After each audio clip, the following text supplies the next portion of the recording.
ಸುಮ್ಮನೆ ಏನು ಮಾಡ್ತಾ ಇದ್ದೀಮ್ಮ? ಅಂಕಲ್ನ ಹೊಡಿತೀನಿ ಸುಬೇ. ಡೈಲಾಗ್ ಮೇಲೆ ಡೈಲಾಗ್. ನನ್ನ ಪಾಠ ಬರ್ತಾರೆ ಅದಕ್ಕೆ ಲೂಡ ಆದರೂ ಆಡ್ತಾ ಇನ್ನೇನು ಮಾಡಿ. ಏನು ಸ್ಟ್ರಾಂಗ್ ಬೇಬಿಮ್ಮ ನೀನು. ನೋವು ಇಂಜೆಕ್ಷನ್ ಹಾಕಿನೂ ನೋವು ಬರ್ತಾಯಿಲ್ಲ. ಹಾಂ, ರಾಜವಂಶ ತಗ್ಗದೇ ಇಲ್ಲ. ಪುಷ್ಪ ನೋಡ್ರಿ ನನ್ನ ಮಗಳ ಕತೆ ಹೆಂಗೈತೆ. ಆಸ್ಪತ್ರೆ ಕುತ್ಕೊಂಡು ಮುಂಚೆ ಲೂಡ ಆಡ್ಕೊಂಡು ಎಲ್ಲ ಮನೆ ಕಳಿಸ್ಬಿಟ್ಟು ಒಂದು 5 ನಿಮಿಷ ಇನ್ನು 1 ಅವರ್ ಕರ್ಕೊಂಡು ಹೋಗ್ತಾರೆ ಆಪ್ರೇಷನ್ ಥಿಯೇಟರ್ಗೆ. ಸೊ ನೋಡಿ ನನ್ನ ಮಗಳನ್ನ 2 ಜೋಡೆ ಹಾಕ್ಕೊಂಡು ಇವಾಗ ಆಪ್ರೇಷನ್ ಥಿಯೇಟ್ರ್ ಕರ್ಕೊಂಡು ಹೋಗ್ತಾರೆ. ಸೊ ಆಪ್ರೇಷನ್ ಥಿಯೇಟರು ಡ್ರೆಸ್ ಎಲ್ಲ ರೆಡಿಯಾಗಿದೆ. ಸೊ ಸೌಮ್ಯ 2 ಜಡೆ ಬದನೆಕಾಯಿ ಜಡೆನಾ ಉದ್ದ ಜಡೆನಾ?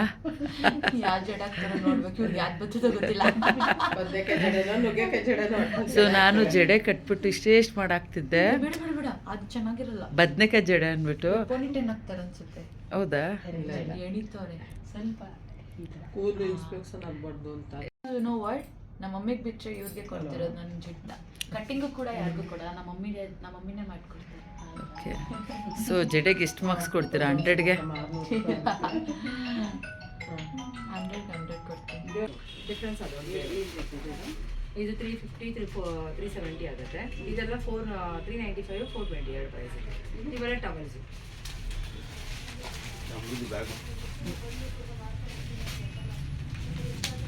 ಏನಂದರೆ ಮಗು ಇಲ್ಲಿ ಹುಟ್ಟಿದ ತಕ್ಷಣ NIC ನಲ್ಲಿ ಮಕ್ಕಳಿಗೆ ಇಮಿಡಿಯೇಟ್ ತೊಗೊಂಡೋಗ್ಬಿಟ್ಟು ಹಾಕ್ತಾರೆ. ಸೊ ಅದಕ್ಕೆ ಯಾವುದನ್ನ ಅವ್ರು ಹೌದೌದು ನಿಜ ನಿಜ.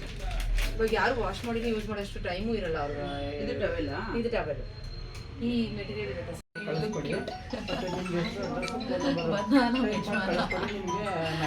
2 ಜಡೆ ಆಗ್ತಾವ್ರೆ ಸೋಮಿಂಗೆ ಅಲ್ಲ. ನನ್ನ ಮಗಳು ಚೆನ್ನಾಗಿ ಮಾತಾಡ್ತಾವಳೆ. ಸಾರಿ, ವಿಡಿಯೋ ಮಾಡ್ಕೊತಾ ಇದ್ದೀನಿ. ದಿಸ್ ಇಸ್ ಬದನೆಕಾಯಿ. ನಾನು ಇದೇ ಥರ ಬದನೆಕಾಯಿ ಜಡೆ ಆಗ್ತಾಯಿದ್ದೀನಿ ಟೇಪ್ ಕಟ್ಬಿಟ್ಟು. ನನ್ನ ಮಗಳು ಚೆನ್ನಾಗಿಲ್ಲ ಜಡೆ, ಬದನೆಕಾಯಿ ಜಡೆ ಅಂತಂದು. ಇವಾಗ ಬದನೆಕಾಯಿ ಆಪ್ರೇಷನ್ ಥಿಯೇಟರ್ಗೆ ಬದನೆಕಾಯಿ ಜಡೆ. ಸೊ ನೋಡಿ ಕುಟುಂಬದವರೇ, ನನ್ನ ಮಗಳು ಆಪ್ರೇಷನ್ ಥಿಯೇಟ್ರಿಗೆ ಹೋಗ್ಬೇಕಾದ್ರೂ ಕಿಲ ಕಿಲ ಅಂತ ನಗ್ದಾಡ್ಕೊಂಡು, ಸೊ ಇಷ್ಟೊತ್ತವರೆಗೂ ಏಮಂಚತ್ತೆ ಲೂಡ ಆಡಿಕೊಂಡು ಫುಲ್ಲು ಟ್ಯಾಬ್ಲೆಟ್ಸ್ ಕೊಟ್ಟರು ನೋವು ಬಂದಿಲ್ಲ ನನ್ನ ಮಗಳು ಯೂನಿಫಾರ್ಮ್ ರೆಡಿ ಆಯಿತು. ಮಹಾರಾಣಿ ಕಿರೀಟ ಅಂತೆ. ಸೊ ಇವಾಗ ಆಪ್ರೇಷನ್ ಥಿಯೇಟ್ರಿಗೆ ಹೋಗೋದಕ್ಕೆ ಮಹಾರಾಣಿ ಕಿರೀಟ ಹಾಕ್ಕೊಂಡು. ಸೊ ನೋಡಿ ಅಯ್ಯೋ ಅಕ್ಕ ಇವಾಗ ಇಲ್ಲಿ ಏನು ದೃಷ್ಟಿ ಬಾರಮ್ಮ.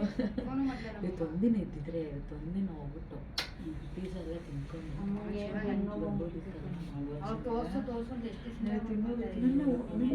ಸುಮ್ಮನೆ ವಾಮಿಟ್ ಆಗೋಗ್ಬಿಟ್ಟು ಅದಕ್ಕೆ ತಿಂತಾ ಇರಲಿಲ್ಲ ನಾನು. ಇವತ್ತು ನೋಡಿ ಹೆಂಗಿದ್ದೀನಿ. ನನ್ನ ಫ್ರೆಂಡ್ ಒಬ್ರು ಸ್ನ್ಯಾಪ್ ಹಾಕಿದ್ಲು ಸ್ನ್ಯಾಪ್ಚಾಟಲ್ಲೇ ಪೀಸ್ ನಾನು ಟೆಂಪ್ಟ್ ಆಗ್ಬಿಟ್ಟಿದೆ. ಮತ್ತು ನನ್ನ ಮಗ ತೇಜಸ್ ಕೂಡ ಬಂದ. ಸೊ ಅಲ್ಲಿ ಟೆಸ್ಟ್ ಮಾಡ್ತಾಯಿದ್ರು. ಅಕ್ಕ ನೋವು ಬರ್ತಾಯಿದ್ಯಾ ಅಂತ ಕೇಳ್ತಾಯಿದ್ದ. ಇಲ್ಲ ಅಂತಿದ್ಲು. ಸೊ ಫೈನಲಿ ಆಪ್ರೇಷನ್ಗೆ ಅಂತ ರೆಡಿ ಮಾಡಿ ಮಗಳನ್ನ ಕರ್ಕೊಂಡು ಹೋಗ್ತಾಯಿದ್ರು. ನಿಜವಲ್ಲ ಆಪ್ರೇಷನ್ ಕರ್ಕೊಂಡು ಹೋಗ್ಬೇಕಾದ್ರೆ ತುಂಬಾ ಕಣ್ಣಲ್ಲಿ ಬರ್ತಿತ್ತು. ಯಾಕೆಂದರೆ ನನ್ನ ಮಗಳು ಜ್ವರ ಬಂದು 1 ದಿನ ಆಸ್ಪತ್ರೆಗೆ ಅಡ್ಮಿಟ್ ಆಗಿಲ್ಲ. ಇವಾಗ ಈ ಥರ ದೊಡ್ಡ ಆಪ್ರೇಷನ್ ಅಂತ ಅಂದಾಗ ನಿಜವಾಗ್ಲೂ ನನಗೆ ಸಿಕ್ಕಾಪಟ್ಟೆ ಭಯ ಆಗ್ತಿತ್ತು. ಆದರೆ ಅದರೊಳಗೂ ಮಗಳಿಗೆ ನಾನು ತುಂಬ ಧೈರ್ಯ ಹೇಳ್ತಿದ್ದೆ, ಅವಳನ್ನ ಮುದ್ದಾಡ್ತಿದ್ದೆ. ಆದರೂ ಲಾಸ್ಟಲ್ಲೇ ಆಪ್ರೇಷನ್ ಥಿಯೇಟರ್ ಕಳಿಸ್ಬೇಕಾದ್ರೆ ನಿಜವಾಗ್ಲೂ ನಾನು ಕಂಟ್ರೋಲೇ ಮಾಡೋಕ್ಕಾಗಿಲ್ಲ. ಕಣ್ಣಲ್ಲಿ ನೀರೇ ಬಂದುಬಿಡ್ತು. ಮಗುನ ಆಪ್ರೇಷನ್ ಕಳಿಸ್ಕೊಡ್ತಾಯಿದ್ದೀನಿ, ಏನಾಗುತ್ತೋ ಏನೋ. 2 ಜೀವಗಳ ಒಂದು ಪ್ರಶ್ನೆ ಅಂದ್ಕೊಂಡು. ಆದರೆ ಸುಸೂತ್ರವಾಗಿ ಆಪ್ರೇಷನ್ ಆಯಿತು. ಆಪ್ರೇಷನ್ ಆಗಿ ಕರ್ಕೊಂಡು ಬಂದರು. ನೋಡಿ ಆಪ್ರೇಷನ್ ಥಿಯೇಟರ್ಗೆ ಹೋಗ್ಬೇಕಾರೆ ಸೌಮ್ಯ ಹೇಳ್ತಾಯಿದ್ಲು, ಮಮ್ಮಿ ಯಾಕೆ ಹೇಳ್ತೀರಾ, ನೀವು ಧೈರ್ಯವಾಗಿರಿ, ಅಳಬೇಡಿ ಅಂತ. ನನಗೆ ಧೈರ್ಯ ಹೇಳ್ತಿದ್ಲು ಸೌಮ್ಯ. ನೋಡಿ ಆಪ್ರೇಷನ್ ಥಿಯೇಟರ್ ಒಳ್ಳೆ ಹೋಗ್ಬೇಕಾದ್ರೆ ನಿಜವಾಗ್ಲೂ ನಾನು ಮುಂದೆ ಹೋಗಲಿಲ್ಲ. ಹೇಮಂತನ ಮಾತ್ರ ಮುಂದೆ ಕಳಿಸ್ದೆ.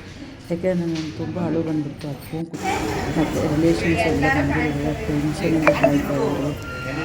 ಪಾಪಗಳು ಯಾವಾಗ ತಿಳಿಸುತ್ತೆ, ಡೆಲಿವರಿ ಆಯಿತು ಬಿಡ್ತಾರೆ ಏನಂತ ಎಲ್ಲರೂ ಟೆನ್ಷನ್ ಆಗಿತ್ತು. ಸೊ ನಾವಂತೂ ಆಪ್ರೇಷನ್ ಬಿಟ್ಕೊಂಡು ತುಂಬಾ ಕಾಯ್ತಾನೇ ಇತ್ತು ಅಲ್ಲಿ. ಸೊ ಕಾಯಬೇಕಾದ್ರೆ ನಮಗೆ ಟೆನ್ಷನ್ ಆಗ್ತಾಯಿತ್ತು. ಏನಾಗ್ತಾಯಿದೆ, ಆಪ್ರೇಷನ್ ಎಷ್ಟೊತ್ತಾಗುತ್ತೆ, ಎಷ್ಟವರ್ಗಾಗುತ್ತೆ, ಮಗುನ ಯಾವಾಗ ತೋರಿಸ್ತಾರೆ, ತಾಯಿ ಹೇಗಿದ್ದಾಳೆ, ನಿಜವಾಗ್ಲೂ ಹೇಗಿತ್ತು ಅನ್ನೋ ನಮ್ಮ ಯೋಚನೆ ಭಯ ಆಗೋ ಥರ ಇತ್ತು.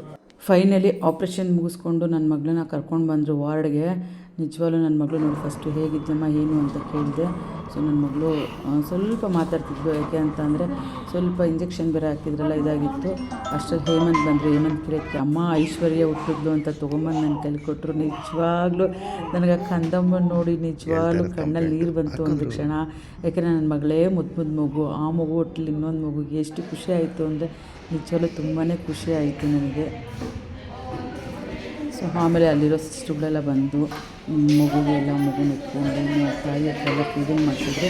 ನೋಡಿ ಹುಟ್ಟಿದ ತಕ್ಷಣ ಬಂದಿಲ್ಲಿ ಸೋಮೇಶ್ರೀ ಹೇಮಂತ್ ಅಂತ, ಸೊ ಬೇಬಿ ಗರ್ಲ್ ಅಂತ ಅಲ್ಲೊಂದು ಕ್ಯೂಟಾಗಿರೋ ಒಂದು ಡಾಲ್ ಕೂಡ ಹಾಕಿದ್ರು. ನಿಜವಾಗ್ಲೂ ಮನೆಗೆ ಹೋಗ್ತಾ ಇದ್ದೀವಿ, ಚೆನ್ನಾಗಿತ್ತು. ಫೈನಲಿ ತಾಯಿ ಮಗುನ ತೊಗೊಂಬಂದು ವಾರ್ಡಲ್ಲಿ ಹಾಕಿದ್ವು. ನಿಜವಾಗ್ಲೂ ತುಂಬಾ ಖುಷಿ ಆಯಿತು. ಇಬ್ಬರು ಆರೋಗ್ಯವಾಗಿದ್ದರು. ಸೊ ನೋಡಿ ನಮ್ಮ ಫ್ಯಾಮಿಲಿಯವರೆಲ್ಲ ಖುಷಿಯಾಗಿ ಒಂದು ಫೋಟೋಸ್ ಕೂಡ ಕೊಟ್ಟರು. ತಾಯಿ ಆರೋಗ್ಯವಾಗಿದ್ದಾಳೆ, ಮಗು ಆರೋಗ್ಯವಾಗಿದ್ದಾಳೆ ಅಂತ. ಹಾಗೆ ತುಂಬ ಜನ ಕುಟುಂಬದವ್ರು ಕೇಳ್ತೀರಿ. Thank you so much.